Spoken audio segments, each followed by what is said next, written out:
అగో గీ కథ నడుస్తుంది పాపం.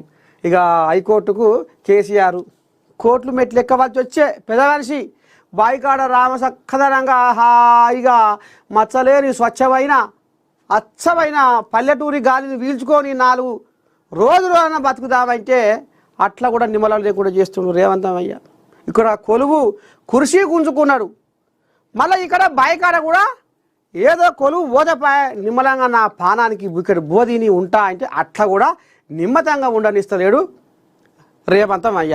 మళ్ళీ ఇప్పుడు ఇంకేమంటుండు పెద్ద మనిషి, ఉపరాష్ట్రపతికి మనము మద్దతు ఇవ్వాలి, కేసీరావయ్య సలహా కూడా తీసుకుంటా, ఆయన కూడా ఏం చెప్తారో ఇంటా అని మళ్ళీ సల్లని కోత పెడుతుండు, ఇంటికి పోయి మాట్లాడతా అంటుండు. నిన్న మొన్ననేమో పీసీ ఘోష్ కమిషన్ కిందనేమో కాళేశ్వరం నివేదిక కథ కమ్మించి ఇక రేపో మాపో మా క్యాబినెట్ తోటి అసెంబ్లీలో సినిమా చూపిస్తా అని మళ్ళీ ఓదికు చెప్తుండు. ఏందో ఏమో మొత్తానికైతే పాపం ఇక చూడురా పాపం గుడ్లన్నీ లొట్టలో పోయినాయి, లోపలికి పోయినాయి. అయ్యో మొహమంతా వన్య తప్పి చిన్నపోయిండు పెద్ద మనిషి. గిట్ల ఉండే నాగా అంగి ఇంకింత పక్కగా వీడికే పక్కపాన మనిషి అంటే ఇంకింత పక్కగా అంగి కూడా మొత్తం లొడలోడ అయింది.